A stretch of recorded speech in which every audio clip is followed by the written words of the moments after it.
So social emotional learning, you're familiar with the concept of social emotional Yes, learning, right? yes. All right, well, I've got a little video here. I want us to watch this clip, and then we can kind of talk through social emotional learning. Questions? My kids come home with a major attitude sometimes. Aren't you supposed to be teaching these kids manners and responsibilities? You know what? I do try to teach them manners. The apple doesn't fall too far from the tree sometimes, but there's, I can only put in so many lessons. I teach them 50 minutes. That might be a you thing. Good. So what do you think? Is manners a you thing, or is that the school's responsibility? Well, I think it's an us thing, but it starts at home. That's what I believe. It starts at home. We at the school, we should be working, we should be collaborating with home on that. It shouldn't be one thing at home, another thing in the school, so the child is all confused, right? You spend some time at home, one thing is okay. You come to the school and the teacher tells you, well, no, this is not the proper way. Okay, so you're forcing yourself to be that way in the class, then you go home and it's a free for all, you get back to it. How much of that is going to stick? So I think home and school need to work together. Although we have cases where the norms at home and the norms in school, the expected behaviors in school are so different that even you, the teacher, you're left confused. Yeah. But then I believe right is right and wrong is wrong. Yeah. So even if your child is at home and your child can run and jump on the dinner table, when the child is in my class, you're not going to run and jump on the desks. Yeah. So if mommy allows it at home, Right. I don't have any control over that. Yeah. But you understand when you're in the classroom, it's a different thing. Yeah. And then there are some things that should be across the board. Right. Excuse me, please, thank you. Yeah. That should be the same everywhere. But don't forget about it at home and expect that I have to do all of that in school for you. There's no reinforcement at home. Yeah. We're not helping the child that way. Well, that's it. I mean, I think those are the hardest children to work with, are the ones that it is a free-for-all at home. I mean, I remember I used to work with one. I did sort of an after-school program with some grade 1s and grade Ks, like younger. And like there's one child where like if she got mad at her mom, she'd just throw a book at her mom. And mom didn't do anything about it. Mom just acquiesced to the child no matter what the child did. And so the child had this sense that like the child's in charge. And so they come to school and they try to boss the teacher around. They try to say what they're gonna do and there's no asking her.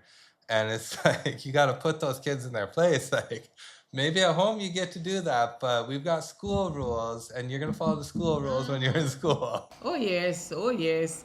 To me, it's like, I don't know. I have always found this ridiculous that you see two people, you see an adult looking one and a young one, but it seems that the young one is the adult. Yep. And then the grown looking one is the child. Yep. The children do this. Oh, don't talk about the things that they say. I don't know if it's the black in me. I mean, but no, definitely not. No, we're not saying that and we're not doing that. Let me tell you, growing up at home, my father didn't have to say a word. If we happen to say something that's just not too nice or whatever, he would just give us the look. That's all.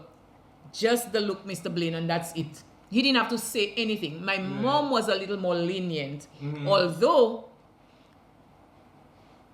some things were just out of it, Yeah. But my mom would talk, say something, whatever. My dad would just give you that look, and that's all you needed to hear. You wouldn't even think about repeating it or, Right. Yes, like now children just say whatever, do whatever. Common courtesy is out the window. And what good are we doing these children? I mean, at some point they're going to become adults. And when they go and try and get their first job, or when they go and try to deal with the government office, like they're not going to make any progress, right? If you're trying to hold down a job and you're not listening to your boss or doing what you're supposed to, you're going to find yourself without a job quick.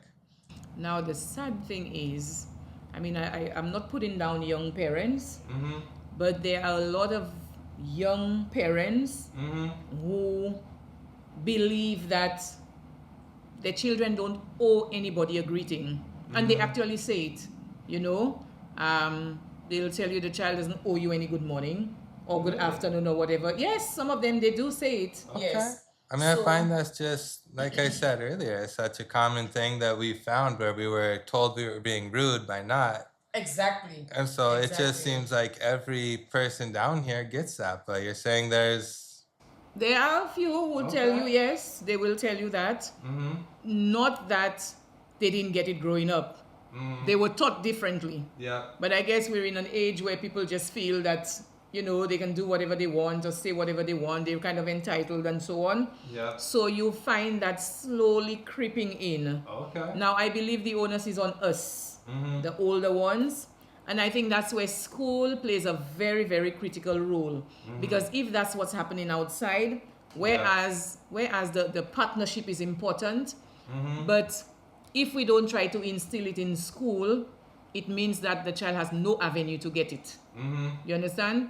So, in as much as we know that this is not what it is out there for the child, we're just hoping that the little bit that we do in the classroom is at least going to be, you know, a little something that can stick with the child. We don't have control of what's outside, but we do try our best on the inside. Yeah. Yes, and that's the best that we can do for some children. And really, so the SEL approach, it's not just about like doing what's right for that individual child, or are you responsible for doing it?